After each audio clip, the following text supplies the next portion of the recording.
Hola, ¿qué tal? Saludos cordiales aquí en TV Senado. Profundidad de Campos le invita a un diálogo con un senador que forma parte de una región que es bien extensa, de cordillera a mar, una extensión muy grande y que tiene una gran cantidad de problemas, pero también una visión de país. Vamos a pedirle con respecto a los distintos problemas al parlamentario que ahora le presentamos en la siguiente ficha.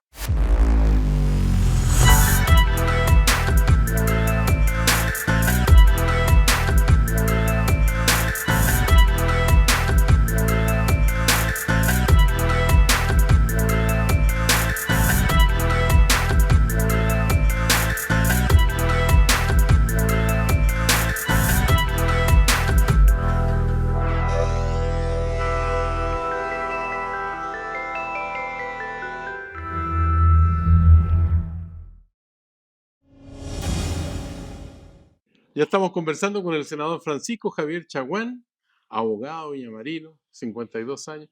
Oye, ¿por esa razón usted defiende Abrazo Partido, la permanencia del Congreso en Valparaíso? Siempre lo he defendido, no solamente por eso, no solamente porque represento esta tremenda región que tiene su corazón puesto de frente al mar y anclada en los cerros de Valparaíso, sino porque además creo firmemente que es un hito de descentralización y donde claramente todavía hay que hacer esfuerzos para acoger de mejor manera este edificio, que sin lugar a dudas representa un factor de una plaza cívica y de toma de decisiones para el país que es muy relevante.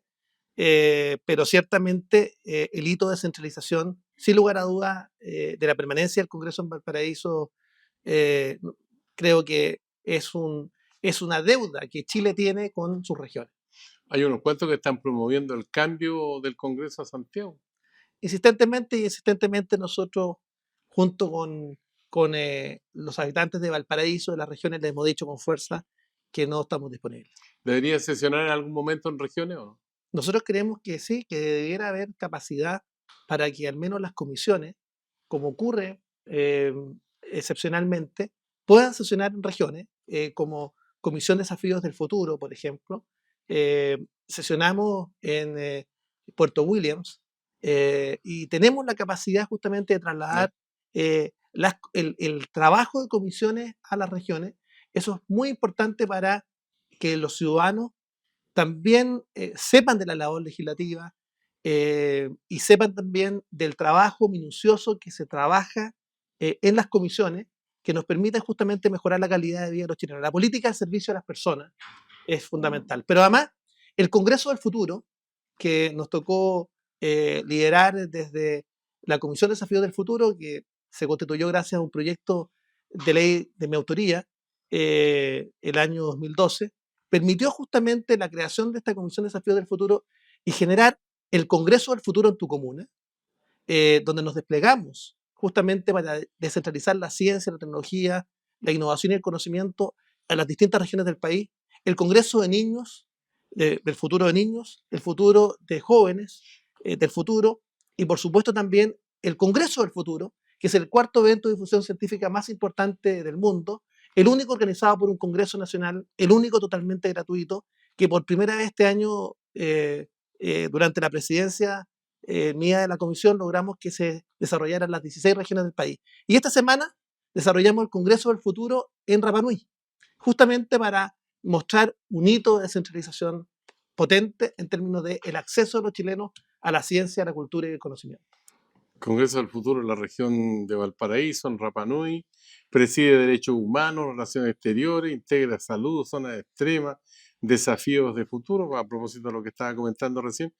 Además preside Renovación Nacional. ¿Cómo le queda tiempo para vivir una vida privada con la familia, que además está escribiendo un libro que tiene que ver con la historia de la Renovación Nacional? Sí, nuestro libro número 23, hemos escrito 23 libros, hemos producido 12 documentales también sobre las tradiciones culturales de nuestra región. Soy un carnaval que relata la vida y los azares para el carnaval de murga y comparsa más importantes del país, que se realiza en San Antonio, que fue exhibido por los canales de señal abierta.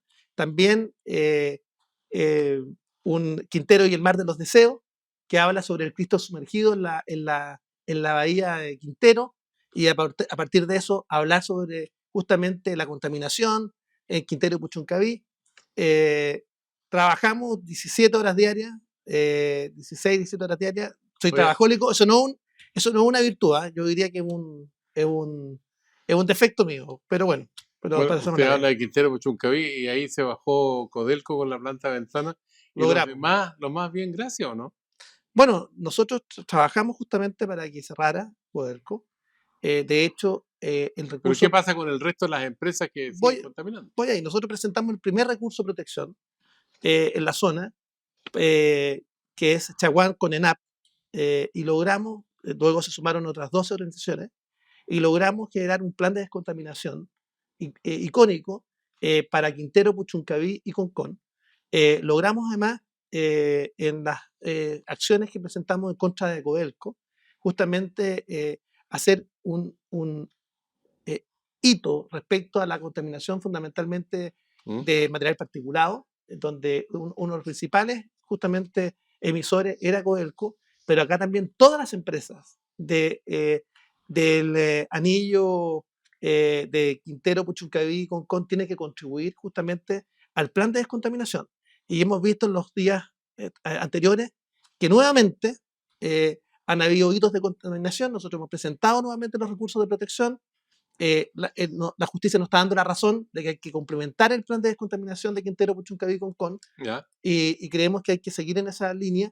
Y el activismo ambiental que nosotros hemos desarrollado con decenas de recursos de protección que ha permitido consagrar desde zonas de protección ambiental amparar el derecho de los ciudadanos a vivir en un ambiente libre de contaminación, o la promoción del plan de descontaminación no solamente en Quintero, Puchuncaví y Concón, sino también en otras zonas de la región, como también en Yayay y Catemu, que también tienen una zona compleja. Nos ha permitido justamente desarrollar una acción muy contundente de activismo en medio ambiente, en salud y contra la delincuencia de nuestra región.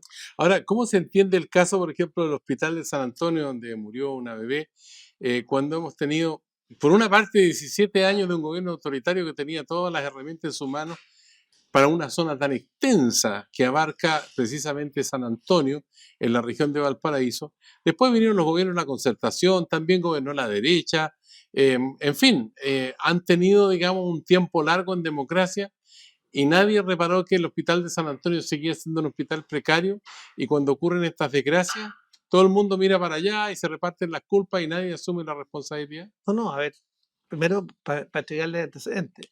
Primero estuve trabajando con los padres de Mía, con Nicole y Nicolás, justamente para gestionar una cama. Y acá respecto a ese caso puntual, hubo problemas de falta de protocolo. Respecto al tema de fondo, nosotros logramos sacar adelante el nuevo hospital Claudio Vicuña. El nuevo hospital Claudio Vicuña está construido. Y lo que nos parece inadmisible, que la dirección de obras del municipio de San Antonio tenga cerrado el hospital, no haya hecho la recepción de obras. Hace por lo menos un año estamos esperando. Ahí se pudiera efectivamente, tal como ocurrió en el gobierno anterior, donde hubo una apertura parcial de los hospitales. Recordar, por ejemplo, que el Hospital Gustavo Frique, por el cual también luchamos por el Hospital Frique, por el Hospital San José de Casablanca, por el Hospital Claudio Vicuña de San Antonio, por el Hospital Biprovincial Quillota Petorca, todos en proceso. Estamos luchando por el Hospital Biprovincial en San Felipe Los Andes, que está en informe de prefactibilidad, por el nuevo hospital Van Buren. O sea, estamos trabajando con activismo en esta materia. Entonces, no puede ocurrir que los distintos gobiernos, más allá de lo que nosotros hicimos durante nuestra administración del gobierno del presidente Piñera, también los gobiernos de la presidenta Bachelet, logramos sacar adelante justamente el hospital. Y el hospital está listo.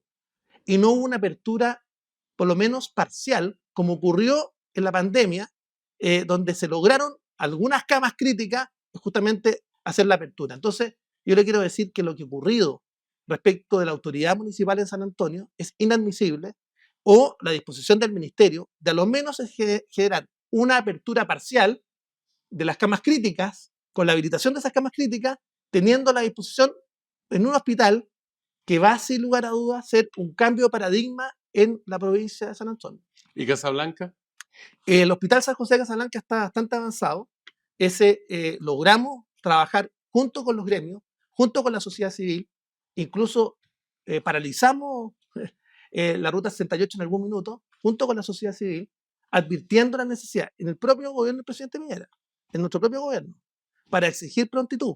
Se logró comprar o adquirir un predio que va a permitir la extensión del hospital y el crecimiento en el largo plazo, y que nos va a permitir tener un hospital de primer nivel. El Hospital San José de Casablanca está avanzando. eh, eh, no solamente yo me siento muy cercano, porque además donamos el San José, hemos estado trabajando con la comunidad desde el inicio, está ahí presente, y esperamos que el Hospital San José de Casablanca sea una realidad dentro de muy poco. Estamos en una realidad bien compleja este año porque son los medio siglo desde el golpe civil-militar. Hay voces que dicen, bueno, se violaron los derechos humanos, pero hay que reconocer los logros también. Eso viene del Partido Republicano. También se dice que Pinochet fue un gran estadista, en fin. Desde Renovación Nacional, usted como senador, presidente de ese partido, ¿qué visión tiene al respecto? Primero, sostener que la visión de Renovación Nacional ha sido única en su historia. Primero, cuando se constituyó el partido, el año 1987, Ricardo Rivadeneira, primer presidente del partido, exigió inmediatamente el término del exilio. Inmediatamente el término del exilio. Fue Ricardo Rivadeneira, presidente del partido, el que pidió además el adelantamiento de las elecciones parlamentarias para justamente tener lo antes posible una nueva institucionalidad. Luego, una tras otra, y esto está parte de la pregunta que me hizo inicialmente, el libro sobre la historia del partido, está meridianamente claro cómo en cada Consejo General del partido hay una condena tajante a la vulneración de los derechos fundamentales. En algún minuto Andrea Alamán le planteó al país la democracia de los acuerdos y logramos hacer los cambios necesarios en nuestra institucionalidad para avanzar justamente en que las bases del modelo económico, con las correcciones necesarias, la reforma laboral y la reforma tributaria, en su momento que la agradeció el presidente Elwin al propio Sergio Nofre Jarpa, efectivamente le permitió abordar y seguir gobernando en 30 años de democracia con los pilares de una sociedad libre en lo económico. Pero después, Andrés Alamán le propuso al país pasar de la democracia de los acuerdos a la democracia de las alternativas. Y fue cuando en el año 1996 nos levantamos con fuerza, particularmente en la elección municipal, y donde Renovación Nacional tuvo un triunfo arrollador en aquel entonces, y donde dijimos que podíamos tener la posibilidad de volver a gobernar por primera vez en democracia. Fue después de la democracia de los acuerdos, la democracia de las libertades, pero de la democracia de las alternativas, la democracia de las libertades. Y ahí fue cuando se nos dijo, y con fuerte convicción, que Renovación Nacional no podía creer solamente en la libertad económica, también teníamos que creer en las libertades de elegir de las personas. Y ahí fue cuando tuvo a riesgo de quebrarse el partido con el Congreso, con el Consejo General de Temuco, donde efectivamente había que terminar con todos los enclaves que no fueran plenamente democráticos de la Constitución que nos regía. Y ahí fue Renovación Nacional el que lideró la democracia de las libertades. Y hoy día yo le propongo al país la democracia de las seguridades, que es justamente donde queremos abordar. Seguridades para los chilenos, seguridades sociales. Hablamos de seguridad en un instante, hacemos un pequeño paréntesis para escuchar a un colega suyo que quiere hacerle una pregunta precisamente acerca de la tarea que usted ha encabezado en Renovación Nacional. Gracias. Aquí está la interrogante correspondiente. Por favor, director. Hola, Pancho. Me gustaría saber, después de 2 años de dirigir el partido y de haber vivido situaciones complejas y no complejas y de haber añorado durante mucho tiempo poder llegar a ese cargo, ¿cuál es tu experiencia? ¿Cuáles han sido tus fracasos, que si se pueden llamar así, en esta conducción que has tenido durante 2 años al mando de Renovación Nacional? Ahí está la pregunta de Rafa Proes, que fue el past president, el presidente me tocó suceder en Renovación Nacional. Me tocó, me ha O sea, correspondido. fraternalmente usted fue adversario de lo, No, ¿no? porque él no fue a la reelección. A mí me tocó Ya, competir pero con. siempre tuvieron su... No, pero con Rafa nos tenemos gran Ya. amistad y podemos decir que ha sido un gran apoyador de esta mesa directiva. ¿Qué ha sido lo malo? No, primero, en el escenario que nos ha correspondido liderar el partido. Y yo creo que la historia va a reconocer lo que nosotros hemos hecho. Mire, a nosotros nos tocó recibir un partido que venía de una elección de convencionales que había sido desastrosa para el sector. Y me tocó liderar, junto con la directiva, junto con nuestro secretario general Diego Chalper, nos tocó liderar la elección parlamentaria. Y hoy día tenemos este Parlamento, este Senado, lo tenemos con mayoría para oposición. Y esto fue un trabajo que logramos doblar. Ya, pero eso es lo bueno. Pero déjeme, voy al tiro. Voy al tiro. Pero voy a continuación, porque acá justamente son estos temas los que algunos critican. Porque después logramos ganar el rechazo. Con el rechazo a un proyecto de la Convención Constitucional que no decía relación con una constitución sociológica del país.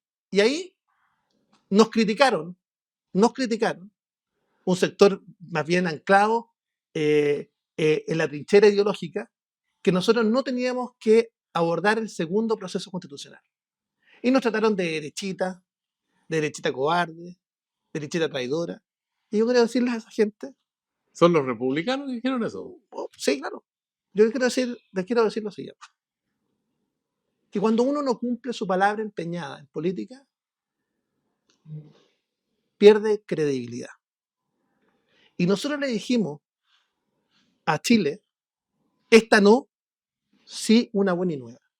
Porque creemos que la Constitución no puede seguir siendo una cuestión permanente desde el punto de vista de su legitimidad, sino que ser un pacto de convivencia a largo plazo. Y tuvimos la valentía de decir que el proceso había que cerrarlo. Nosotros no lo abrimos. Yo estuve por el rechazo de entrada y salida. Rechazo de entrada y salida. Yo era partidario de que fuera el Congreso Nacional el que hiciera las modificaciones constitucionales. Pero bueno, voté en contra del plebiscito de entrada, voté en contra del plebiscito de salida, pero había que cerrar un proceso que nosotros no abrimos. Y nosotros dijimos que los capitales políticos están para quemarlos cuando es necesario por el bien de Chile. Y también, como lo hizo Alamán en su momento, cuando Alamán hablaba de la democracia de los acuerdos, hubo un sector más reticente en que había que negarle la sal y el agua al gobierno. Cuando hicimos los cambios en la Constitución, el año 2005, habían otros que decían que no, que eso iba a ahuyentar a nuestro electorado. Pues bien, le quiero decir con orgullo que yo volvería a repetir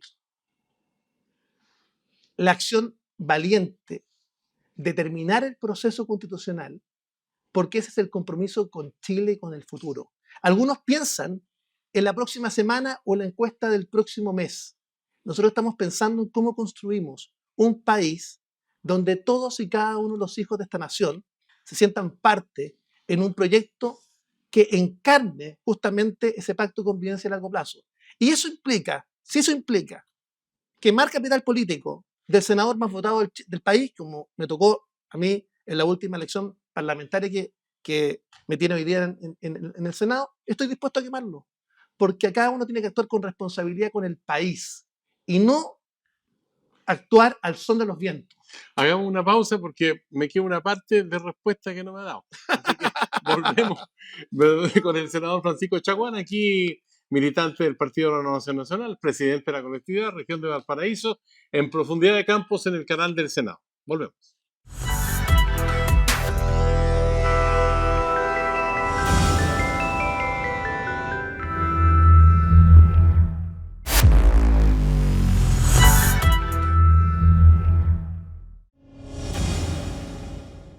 Ya estamos de vuelta aquí con el senador Francisco Chaguán de la región de Valparaíso, presidente de Renovación Nacional.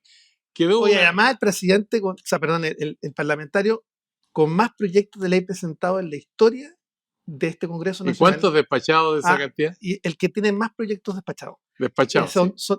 Tenemos 74 leyes despachadas, que hoy día me pone como el número uno desde 1810, y con más proyectos presentados, con 895 proyectos, y están muchos en trámite, así que esperamos al término del periodo, por lo menos muchos de esos terminen en leyes. Ya, me quedó una colita Sí. de la otra parte. ¿Ah? Hay que tener memoria para acordarse acá, porque si no de repente uno se la pasa por alto. Así, en 2 líneas, ¿cuál es la autocrítica de algo que hicieron mal encabezando Renovación Nacional la actual Yo dirección? creo que, a ver, eh, los climas, hay que construirlos. Y yo creo que eh, crear un clima que nos permita, dentro de la diversidad del partido, poder generar efectivamente un envión donde todos estén sumados al mismo carro y no tengamos solo una sola voz como partido, es fundamental. Y ahí, por supuesto, que cuando Usted no va a la reelección, ¿no?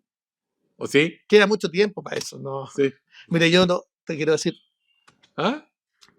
no, a la reelección de parlamentaria no puedo ir No, no, gracias a un no. proyecto de ley de mi autoría.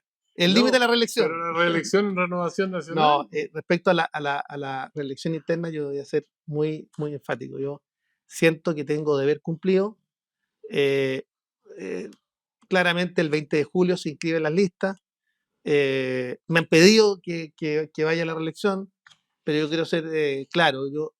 El único interés que tengo es terminar mi mandato, y entregar el mandato como corresponde.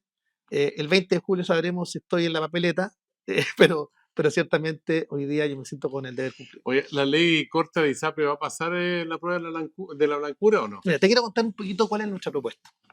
A ver, ¿qué le proponemos al gobierno? Mira, yo he sido, Pero la ley que propone el gobierno es mala entonces. sí, pero yo creo que hay que resolver el tema de fondo. Eh, ¿Y en cuánto tiempo? Rápidamente, mire, y yo creo que vamos a llegar a acuerdos. Y yo quiero adelantarle en este programa eh, una conversación que hoy día tenemos con el gobierno. La primera, nos están llamando desde La Moneda, porque no abramos ¿Para qué el tema. asesores? No, les quiero contar. Lo primero que nosotros le estamos proponiendo al gobierno es separar del proyecto de ley corta todos los temas que dicen relación con fortalecimiento de FONASA, que nosotros estamos completamente de acuerdo en que eso ocurra. Eso está básicamente en una comisión que yo presido, que es la Comisión Mixta de Seguro Catastrófico en Salud para los pacientes de FONASA. Lo que yo le he propuesto al ministro Elizalde, a la ministra Aguilera, es llevarnos todas esas materias a este proyecto que está en esa comisión, que los senadores oficialistas votaron en contra, esperando que ganara el plebiscito de salida el proyecto de la convención, y eso no ocurrió, y se equivocaron, porque eso permitía herramientas adicionales para el Estado para administrar de mejor manera la lista de espera.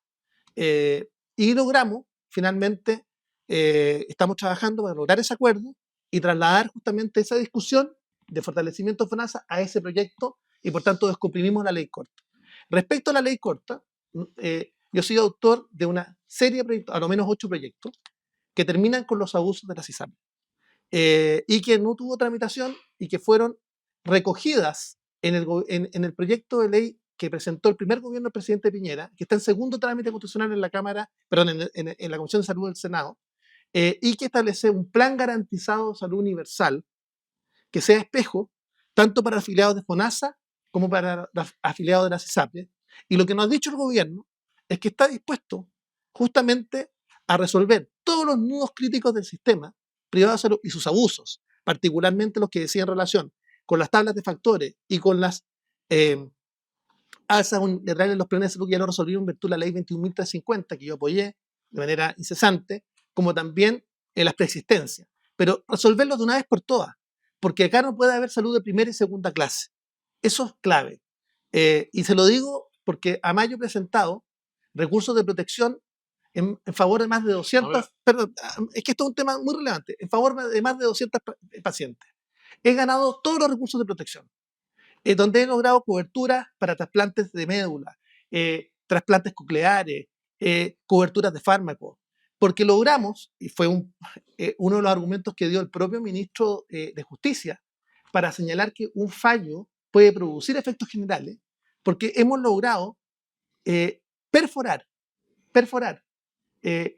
la falta de dignificación o de acceso a una salud digna para todos los chilenos en virtud de recursos de protección.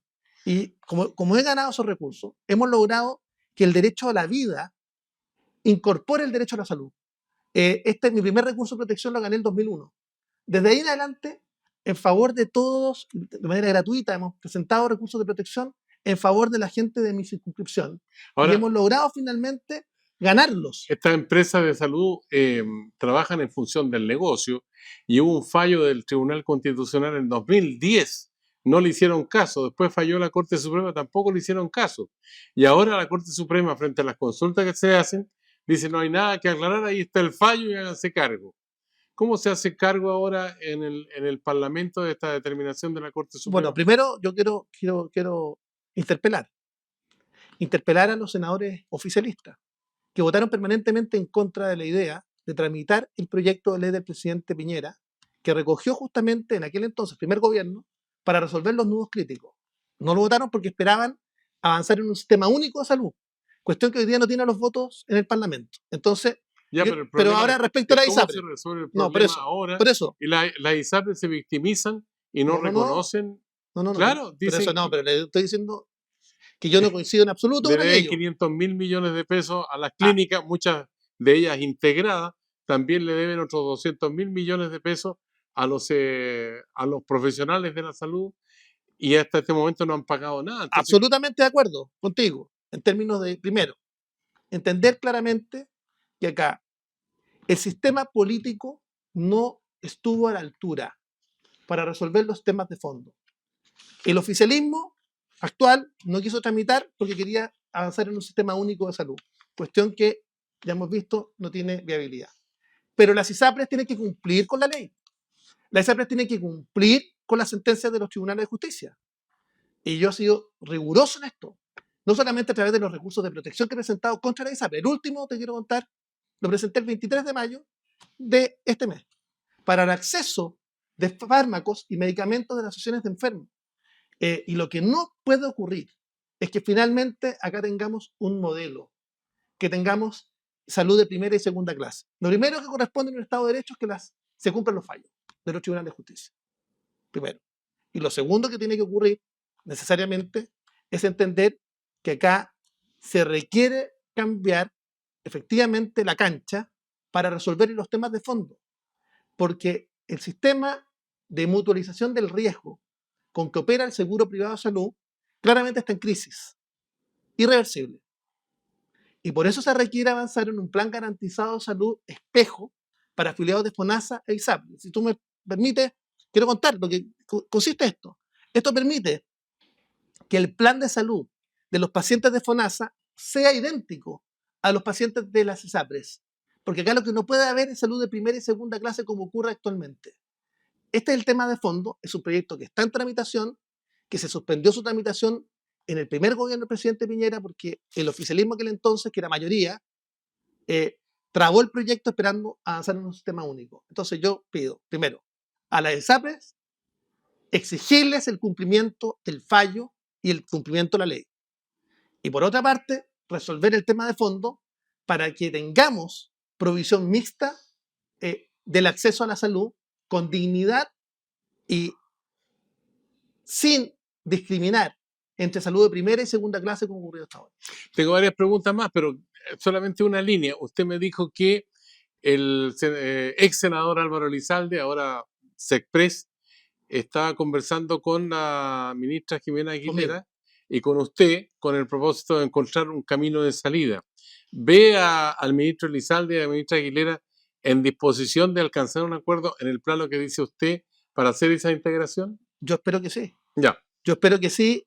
Yo quiero señalar que el ministro Elizalde y la ministra Aguilera tienen plena conciencia que tenemos que resolver el tema si no va a haber una quiebra sistémica. Porque las ISAPRES hoy día le deben 500.000 millones. Acá Santa una vela. Claro, no, pero a los prestadores de salud y particularmente los prestadores privados. O sea, lo que puede provocar acá es una quiebra sistémica de las clínicas privadas. Y tenemos que considerar además que 6 millones de chilenos que están en FONASA se atienden justamente a través del modelo de libre elección en las clínicas. Entonces tenemos un problema sistémico que pudiera efectivamente afectar particularmente la lista de Ya. espera y pueda significar muerte de personas. Me quedan dos cositas y ojalá seamos cortitos para poder Ya. alcanzar con el tiempo. Y usted también, que tiene su tiempo en función de las sesiones de la sala del Congreso Nacional acá en Valparaíso, de la Cámara Alta. Uno, yo hablé con el subsecretario del Interior, Manuel Monsalve, y me dijo que el problema de la seguridad requería más recursos. Parte de esos recursos deberían obtenerse en la reforma tributaria. La reforma tributaria se fue al agua en la Cámara de Diputados.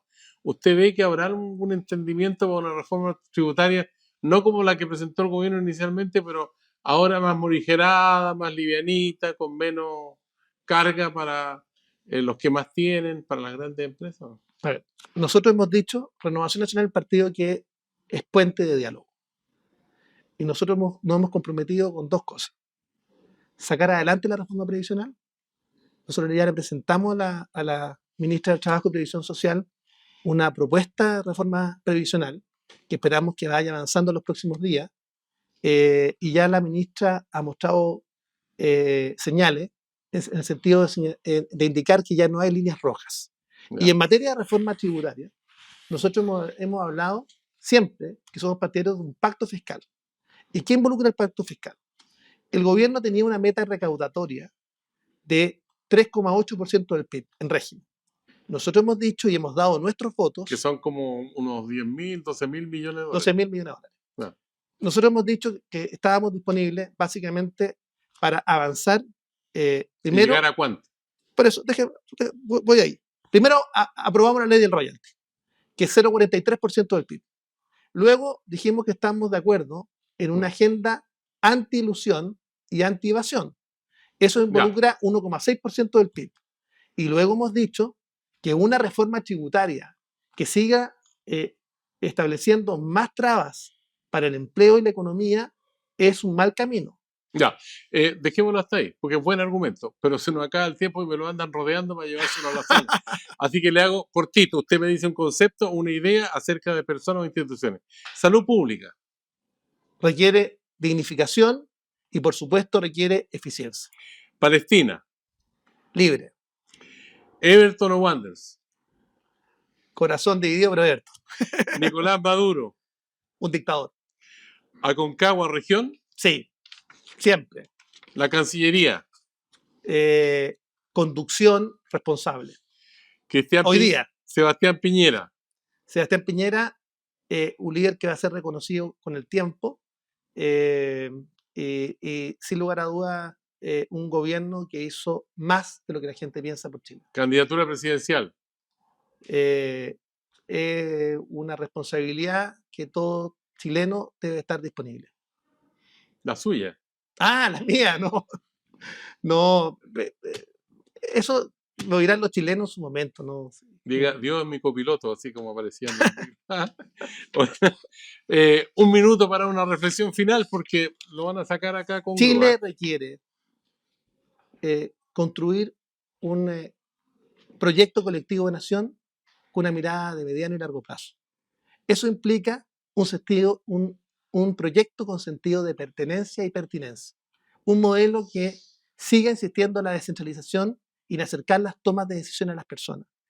Un Chile que cambie el modelo de desarrollo, que genere procesos continuos de agregación de valor. Chile requiere de todos sus hijos. Se requiere paz, se requiere diálogo y se requiere un futuro compartido. Senador Francisco Chaguán, es un agrado conversar con usted aquí en Profundidad de Campos, así que lo dejamos comprometido para un próximo diálogo, siempre acerca de los temas de actualidad, los temas de futuro y también mirando el pasado, porque el pasado sirve para construir futuro. Muchas gracias. Muchas gracias. Muchas gracias a usted que sigue estos diálogos y conversaciones aquí en el canal del Senado. Profundidad de Campos le dice hasta la vista.